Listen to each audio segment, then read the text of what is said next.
The Rockpile Report, the pettiest, hardest drinking Bills podcast. Welcome, everybody, to another edition of the Rockpile Report podcast. I'm your host, Bills season ticket holder Drew Gear. That's my producer, Chris Kruger. And it's funny, last night was my son's 4th birthday.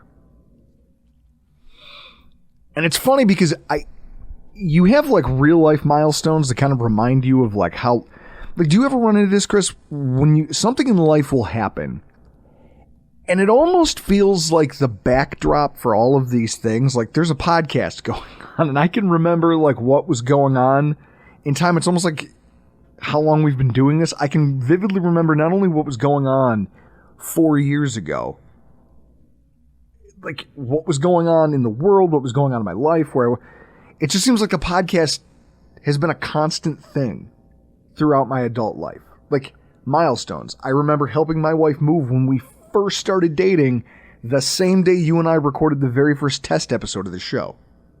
Like all of these things. Like I remember our first Festivus episode that we ever recorded was my wife and I's first Christmas.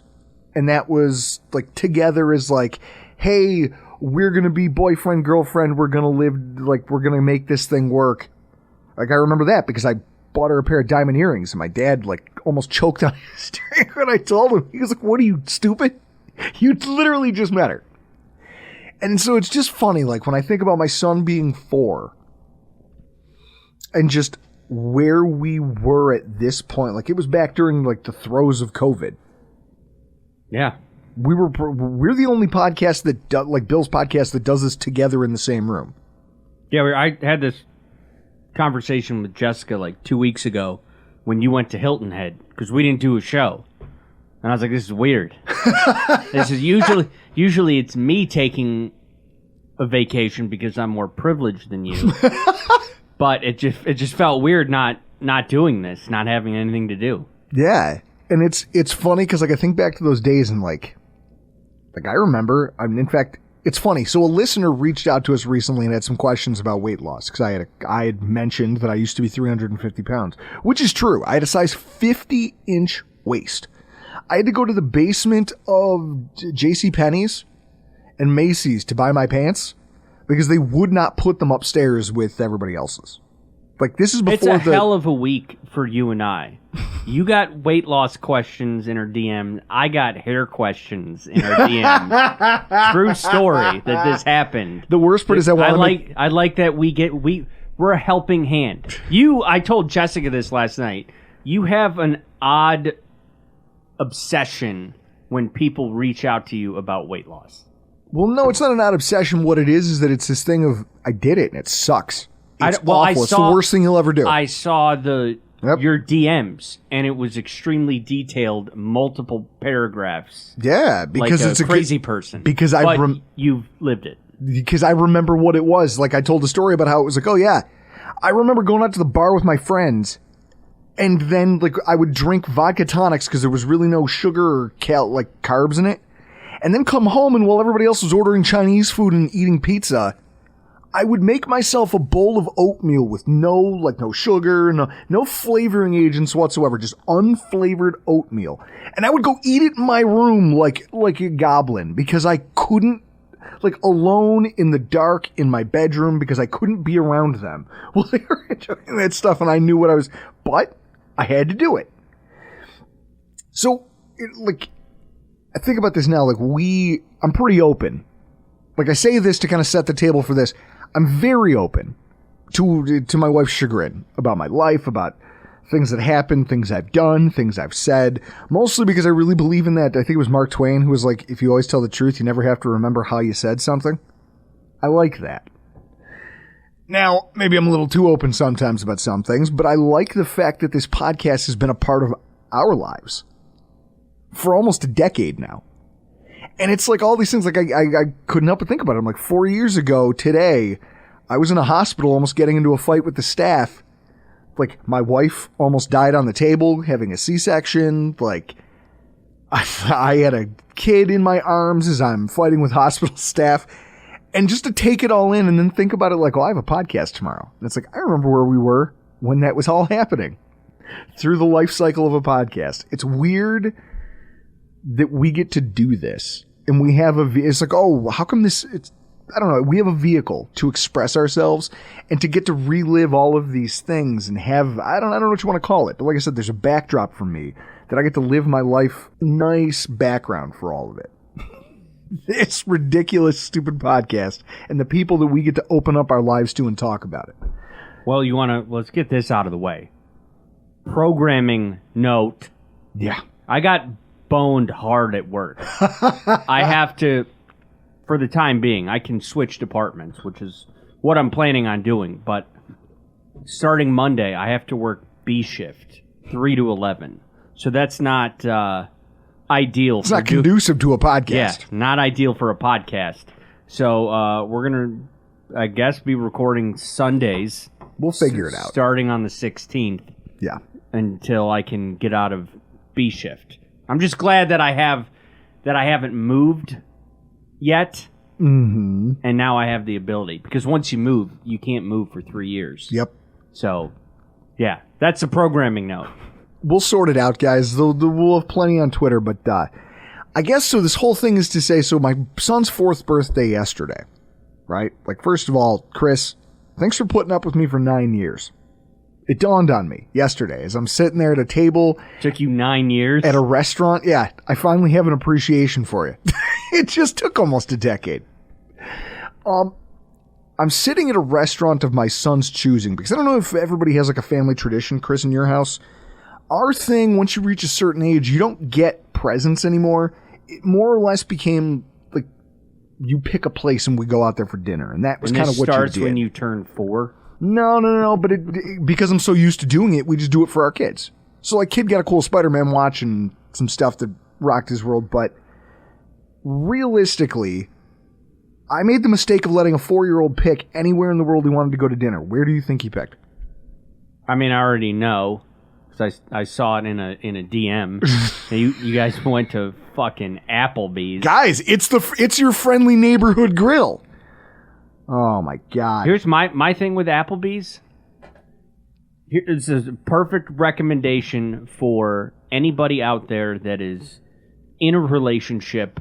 I've done this before. I recommend all guys do this. If you're in a relationship, let's say you're not necessarily like living together, but you're going to go to dinner with your girlfriend, and you go, well, where do you want to go eat? And they go, oh, it does just as long as I get to spend time with you. And then you think about it, and then you recommend a local place, and they go, no. Then you just go, get in the fucking car, and then you take them to either Applebee's or Chili's. Because you offered a local place, they said no. Now we're going to a fucking national chain that sucks. I have done that. Did this. I have done that before. Shocker that it took you this long to get remarried. So, all of this to say, I sit down, I get there early, my wife's picking up the kids from daycare, she's going to bring them right to the restaurant.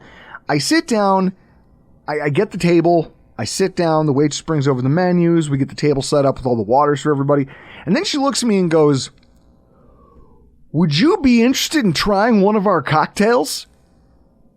And I, Chris, right hand to God, I couldn't contain it. I burst out laughing at a level that drew the attention of people sitting like 15, 20 feet away. And I was just like, no, I don't think I'll be doing that. Because I'm spoiled. You've turned me into this. I'm too good for the $1 Applebee's cocktail now. Because I get these once a week, every time I come down here to do a podcast. You know, after our dog Merrick had his surgery, like, all right, we just spent like $8,000. We have Benton with us. We're in Tonawanda, and so we got to go to a place he likes. We went to Red Robin. I got an old fashioned, surprisingly good. A Red Robin old fashioned was good? Yes. The downside is that because it's a chain, they're not going to have proofy bourbon. No. So they have like I think I got a Maker's Mark. Whatever it is, old it's 80. fashioned. All you're getting is 80. Or is this any good? I like this. I'm not usually... First of all, I like grapefruit. I can taste that in here. True or false? False. False? Wait, Whatever it is, it's got that tang. There's citrus in it, but then there's a bitterness that I would expect from a grapefruit. I really like this. What is it? This comes from my brother. I had to go buy a bottle of tequila today because I had none in the house. It is called a Corantiki. Okay. It is 2 ounces of tequila, an ounce of Velvet Falernum, an ounce of lime, and Angostura bitters. So it's the bitters that's giving it that, and it's the lime that's giving it the citrus. That makes sense. It literally tastes like grapefruit. Like if you had told me, hey, I used tequila, it almost has like I use a Reposado. Well, this exactly. No, I was going to say Reposado because it's Blanco, like it's bitey and it almost gives me heartburn when I drink it. Reposado is my favorite tequila. I got it right here if you need it. the Pepsi C that is now a fixture in your life forever. Yeah. This is almost like a Paloma, except it doesn't have the extra sweetness on it because of the bitters. It's kind of tempered. I think I might like this better than a Paloma. There you go. Look at that. Corantiki. Now that everyone else has either turned it off or gone to our YouTube comments to bitch about how we didn't get to the... You guys didn't cut the mustard fast enough. To quote Mike Tomlin, we do not care. I want to talk about something, right? Because a wise man once said, cash rules everything around me. Cream. Get the money. Dollar bills, y'all. Now, do you know who that man was? No idea. You uncultured swine. That would be Method Man from the Wu-Tang Clan. And the Bills have officially, gotten the cream. They passed go. They got their $200. They made it to June 1 and received the cap relief that they were expecting or at least angling for when they cut Tre White. So we're here now, and it struck me as two different things. One, and Joe, I'm not trying to disparage you. I'm scrolling through things on social media as I'm falling asleep on the couch the other night. And I see all these people talking about we have an upcoming show where we're going to talk about ways we can spend all the new cap money. And I'm like, oh no, we're doing this? I understand being excited about it, but we're doing this? Okay, I guess. I'll try to get up for this. I'll try to get excited about it. And then I've just heard and seen a lot over the last few days, and it's made me almost, Chris, I feel like, you know how it's almost like when everybody's being too nice about something, you almost feel like you have to be a little bit of a wet blanket just to bring everyone back down. Yeah. Just back down to a reasonable place. I feel like I have to do this now, just for my own sanity, whether or not anyone out there actually gives a damn. I want to talk to you about what's going on with the Bills, where we stand in cap space, and what we do going forward, what might seem like some good ideas, just to kind of play I don't even know, and just to play devil's advocate compared to a lot of what I've already seen people gearing up to say. First of all, even with the money that we just got, the Bills are 24th in the NFL in available cap space. With what's on the books is just $8.4 million. But the reality is they have far less than that to actually spend. Now, I want to talk about how we get to the number where they might be comfortable spending. It's almost like when you sit down at work and you go, hey, we've got a plan for something. We've got a project, or we've got to accomplish a goal. Let's get together, let's get a whiteboard, and let's get all the bad ideas out first. Let's talk about all the things that don't make any sense or aren't going to happen so we can just get those off our chests and out of the room now. That makes sense, doesn't it? Yeah, sounds like a Democrat. God, Chris is constantly trying to turn this into a political thing, and I refuse to take the bait. I'm not doing this. We're not today. I am the gif of that guy waving the Bible, yelling, "Not today, Satan! Not today." Here's something the Bills are not going to do. They will not make a trade for a wide receiver. I didn't think I had to state this again. I didn't think I had to do it. But then this morning comes. I'm driving to work. I get in my truck, Now, this morning was a pretty solid rain. Like, it was a pretty hard downpouring, and if you got to get on the highway and drive to work in traffic, especially Tonawanda. You're not, no, I will, especially. It's not conducive to driving in that kind of traffic and poor visibility and rain. Being on your phone trying to pick a podcast episode to listen to or find something on Spotify to stream.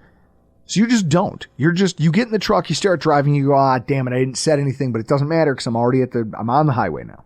This is just what I'm doing. So you turn on your local sports radio station and you literally, as you turn it on to a host who takes a lot of flack publicly, and I think he deserves a lot of it, espousing this idea that, like, well, I still don't understand. The Bills still need to be, like, trying. Like, I'll be disappointed. Essentially, the point was he'd be disappointed if the Bills still weren't angling. Like, Ayuk is still a good idea for this football team. I want to give you 5 across the eyes. Like, you go on for minutes of, like, just useful oxygen that could be used for literally anything else, talking about what is a mathematical impossibility. And then your co-host has to calmly kind of walk you through the cap, and you hear this guy going, oh, well, yeah, I guess that's how it works, which prompted me to tweet out when I got to the office that it astounds me that there are average lay Bills fans out there who understand the NFL salary cap and how it works better than the people who get paid to talk about it for a living. Chris, having worked in radio, how many of the hosts of shows, like the shows you used to work on, actually understood the sport? Like, it was fair. It's hit or miss. I can remember interning for Mayhem in the AM on 790 The Zone, and one of my jobs was I would have to, it seems so archaic, I would have to go into one of the newsrooms that had a bunch of computers, and I would print stuff out for Steak Shapiro, Chris Domino, and Mike Bell, and Nick Cellini. I would have to print out, like, box scores. Domino would specifically want baseball statistics because he's a baseball nerd, but for the most part, as an intern, when you get there an hour early, because you have to, and then maybe some of the hosts start trickling in a half hour beforehand, and then you just have to just do bitch work for them to get them to do your part to help them to be ready for the show that starts. It's like, but WGR, I don't think, can afford interns. I think everyone who works there is an intern. At least that's what it sounds like. I mean, if you listen to them do the live reads of the news coming out of break, it's awful. Those would be producers usually handle that. That guy's your producer? Or you have a dedicated like anchor to do like the sports breaks. We had that at 790 The Zone. That was Sandra Golden's job. Yeah, that show definitely has an anchor. His name is Joe. Damn it. All right, I'm done. I'm finished. I'm moving on. So because of them, I listened to less than 6.5 minutes of terrestrial radio on my drive to work today. And I fell into I actually listened to the Top Gun soundtrack, like the soundtrack from the movie Top Gun, the entire ride to work. I learned 3 things today. 1, not everybody knows the NFL salary cap as well as they should. 2, Lost That Love and Feeling still slaps. That's still a great song.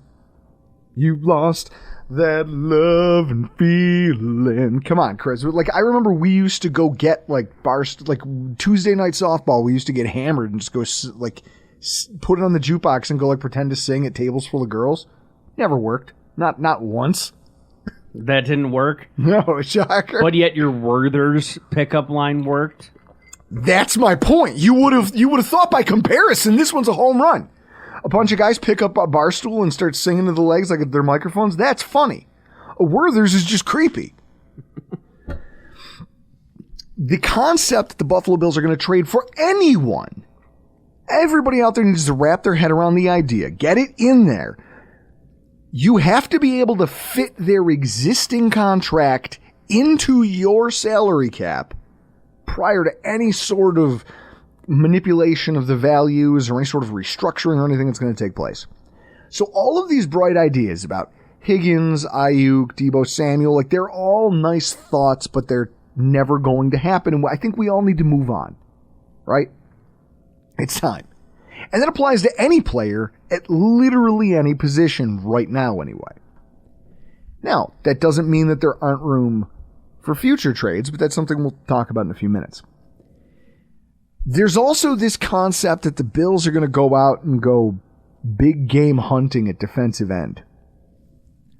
Last year, the Bills, and Chris, if you can do me a favor, pull me up Leonard Floyd's last contract with the Bills. If you go to Spotrac, it should show you what the cap hits were for the year he was here and how they kind of laid off the dead money or laid off some of the contract into our salary cap situation.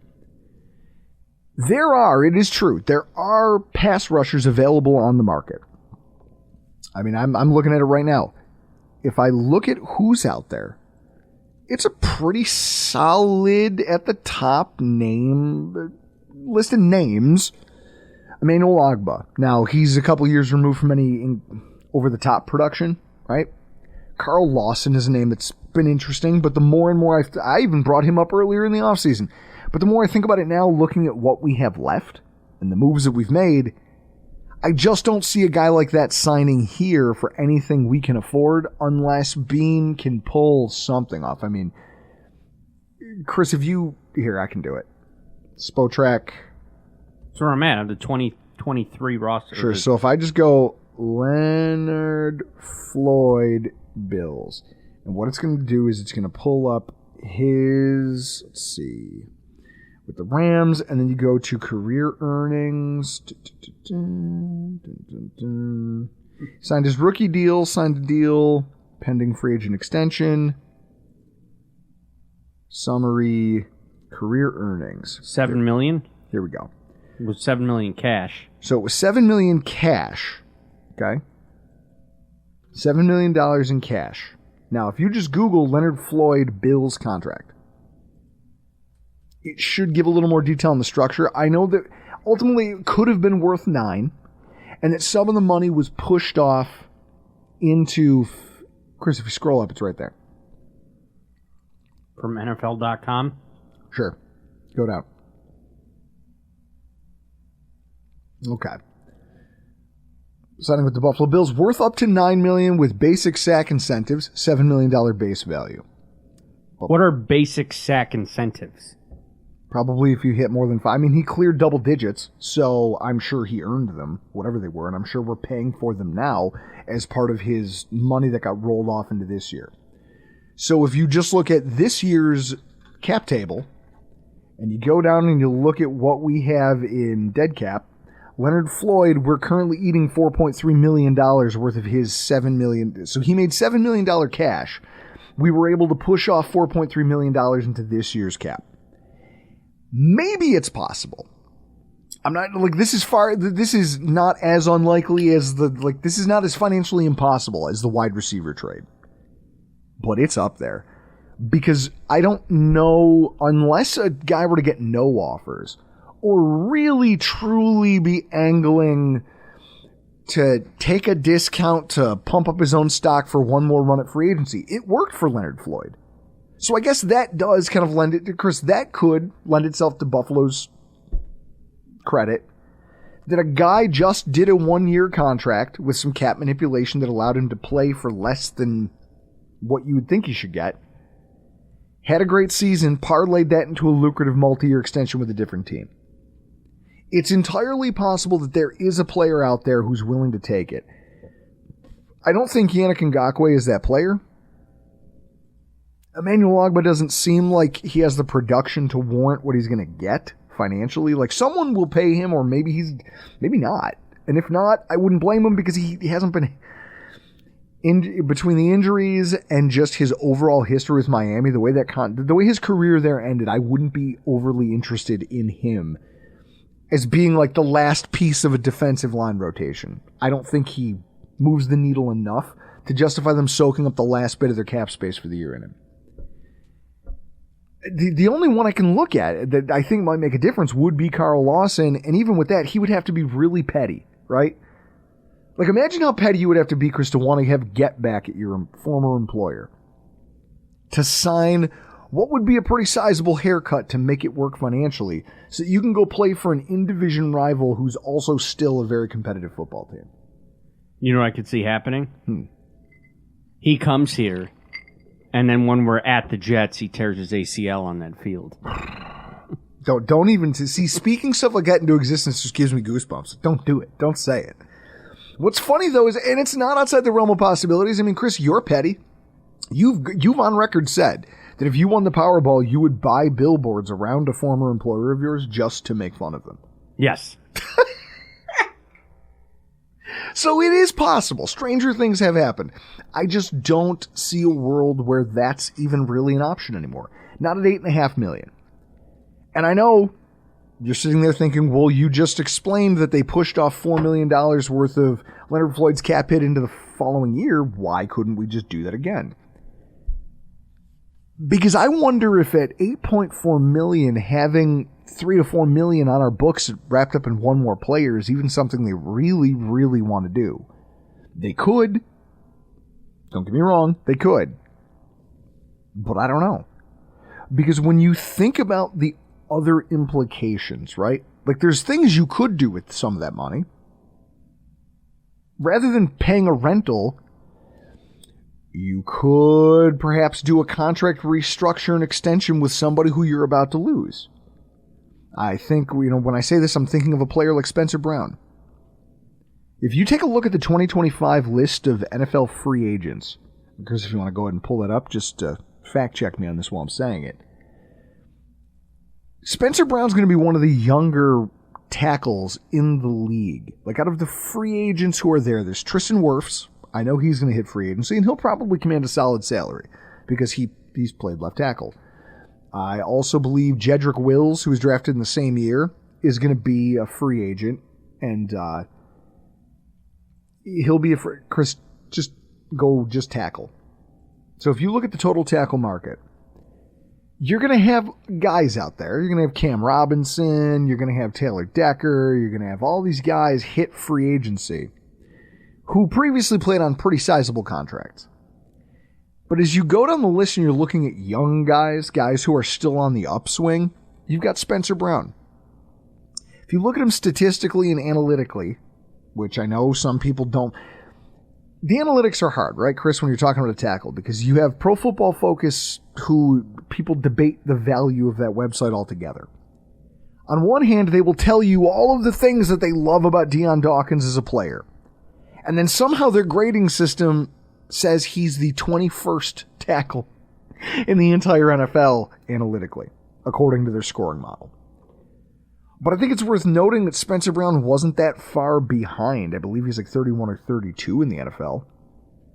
So if by your analytical model, a guy who you tell everyone is pretty good and you have scored in the top 20, near the top 20 of NFL tackles, there's a right tackle not far behind him, that's noteworthy.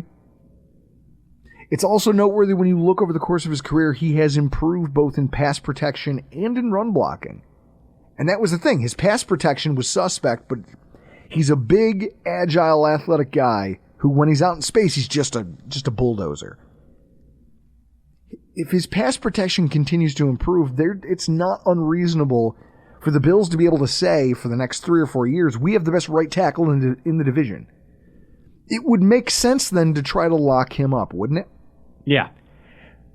So do you want to get into a bidding war with other teams, or do you want to try to get something done now? And knowing that you have a little bit of cap space, you could, in theory, extend and then restructure what he currently has on the books now.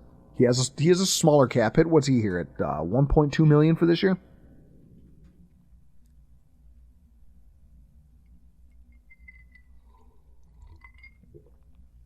Oh no, his cap hit's 3.5 for this season. All right. So his cap hit's $3.5 million right now. What you could do is you could say, listen, let me throw a little sweetener in here this year. We'll extend and then restructure the entire thing right away. We're going to backload it because we believe in you. And the reason I think they might do this is because, Chris, remember when they had the opportunity to go get replacement level right tackles? Spencer Brown's coming off a terrible 2022 season. Last year, Bean said, absolutely not. I'm not going to entertain that conversation. We trust this guy. And those bloviators like us with microphones and beers in our hand, sat here and kind of ripped the idea that that's all you're going to do? Okay, then you're dooming us to this. And it worked. It went pretty well. If his level of trust in that player is that high, then I could see a world where they want to get him on the books. One of the ways you could do that is sign him now.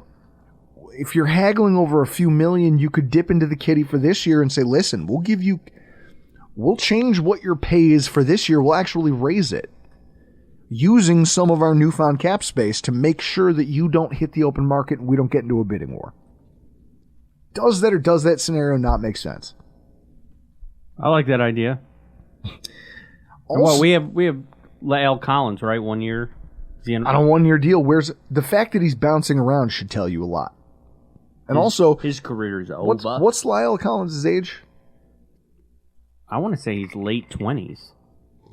He was higher on the list of free agents. Yeah, he's 31. He's 31. So you're talking about a guy who next year is going to be 32. Do you want a 27-year-old or a 32-year-old? Depends who's better. So you also could do the same thing I'm talking about right now with Rasul Douglas. This is a situation where when you look at the free agent market right now, like there are players you question, hey, maybe given the state of the cornerback room, maybe there's something they could do there. You know, you look at, there's a lot of names still out there on the market looking for work. Xavier Howard doesn't have a place to play. Adoree Jackson, he's not as old as I thought he was. For some reason, I thought Adoree Jackson was going to be, like, ancient. He's 29. Stephon Gilmore, who's going to be 34 years old, is still a free agent. That one weirds me out. Why is he still out there and unsigned? Who is this? Stephon Gilmore. Former Buffalo Bill. Stephon Gilmore. I don't know, probably because he's still unhappy. He's been unhappy ever since his face was shown on the goddamn draft. He did have a scowl. That was hilarious. I remember that being a thing in our fan base. I specifically remember being at Hudson Grill in Atlanta, and we draft Stephon Gilmore, and they immediately go to him in the green room, and I'm like, this guy's happy to be drafted by the Bills. Fuck this guy. Oh, my God. Well, what's funny is, and I know, again, Spotrac's salary projections are worth, they're not half the time not worth the paper they're written on. They're projecting him at $9 million a year. I don't think that anybody even has $9 million a year to pay him. There's a handful of teams in the double digits of salary cap space right now. If I go to overthecap.com, you've got obviously the Patriots, the Commanders. The Lions are interesting, right? Like, they're a team I could see him playing for. Definitely not the Buffalo Bills.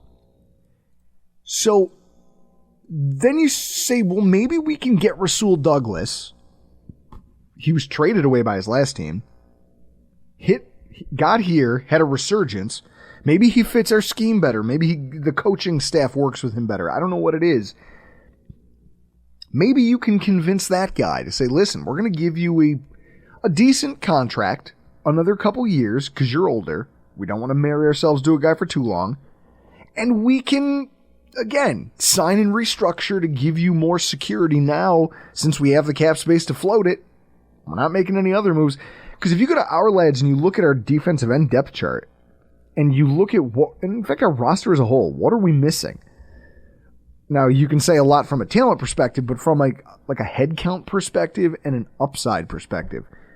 Defensive end, they've taken a lot of swings on low cost, kind of boom or bust, but high upside prospects. Casey Toohill, Dwayne Smoot. The fact that Javon Solomon in the draft, like, these guys were low cost to begin with. Maybe they pan out for you. Maybe they're nothing. It doesn't matter. It's a giant dice roll.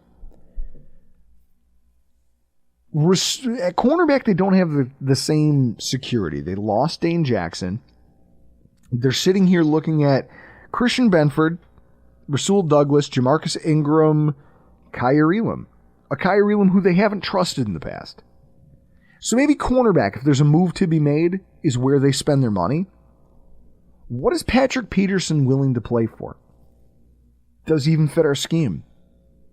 J.C. Jackson, I feel like he's probably not worth it. I mean, ask the Chargers about that. Who else? I wouldn't want that guy. Eli Apple? No, thank you. The Bills should sign him to a one-day contract just so we can all come to training camp and throw things at him.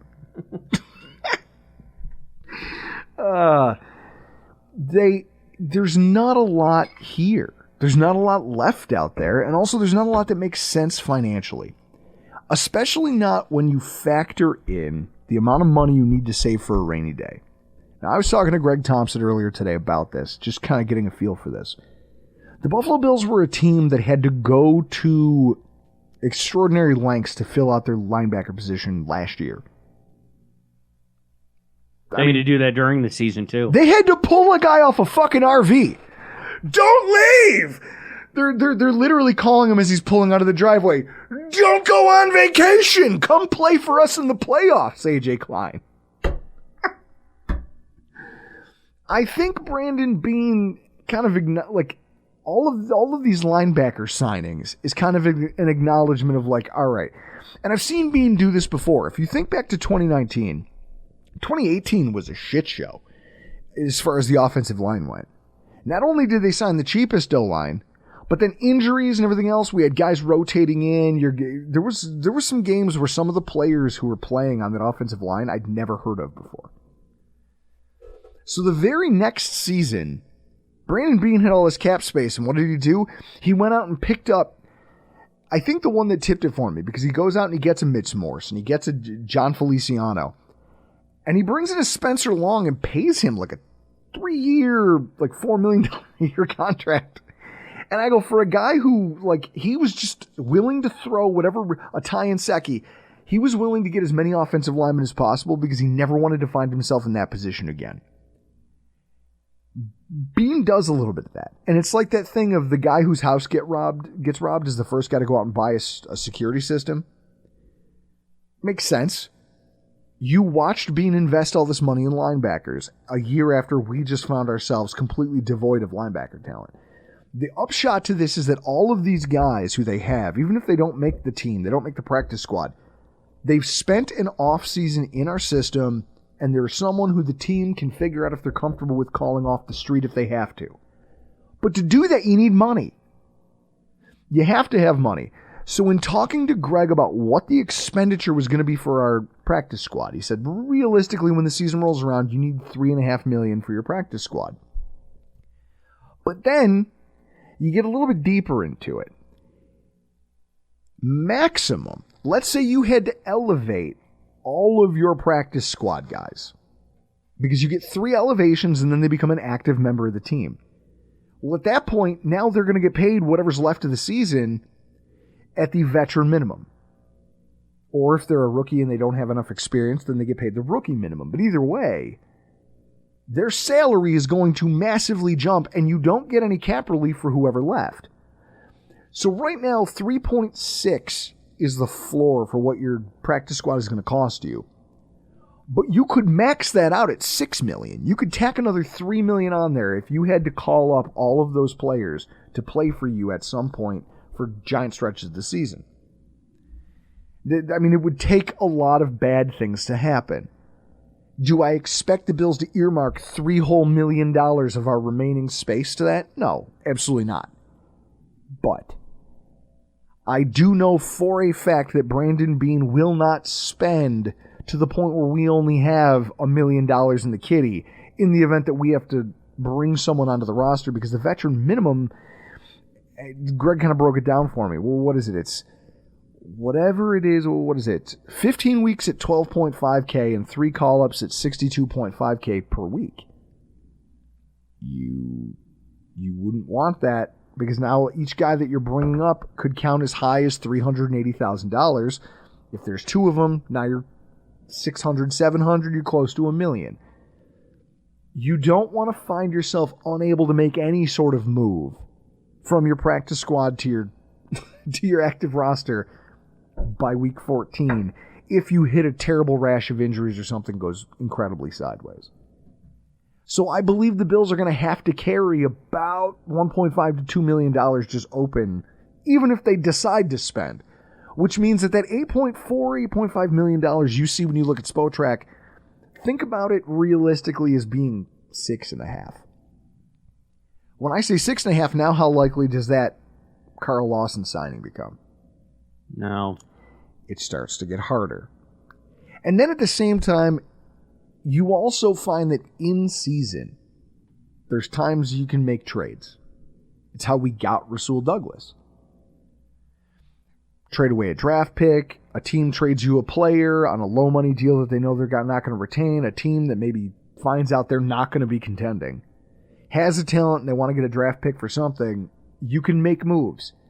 Brandon Beane hasn't made a ton of trade deadline trades, but last year I think we can say like finding Rasul Douglas might have saved their season. Correct.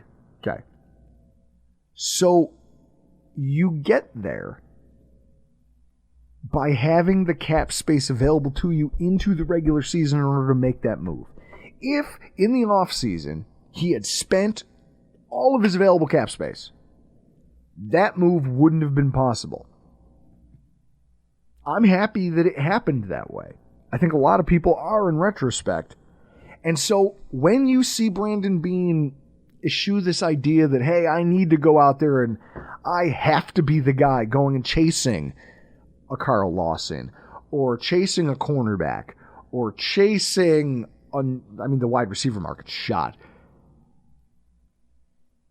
Sometimes being patient and just letting the whole process come to you is the smartest investment. That's it. So I'll leave you to that, and I'll let you go listen to a million other podcasts where everybody's going to tell you that, oh no, here's what the Bills should do. They should sign this guy, and they can structure his contract like this, and they can move the dead money around. Just think of me when you hear that. Just think of me as like Jiminy Cricket on your shoulder going, psst, we don't have to do this.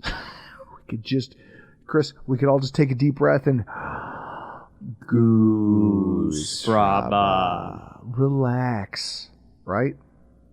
Whoever we sign or don't sign between now and the start of training camp, between now and the start of the regular season, probably isn't going to dictate whether or not we've won a ton of football games in 2024. Just saying it. Now, with that, we got to get the hell out of here. I'm Drew Gear. That's Chris Kruger. And this has been your Rock Pile Report.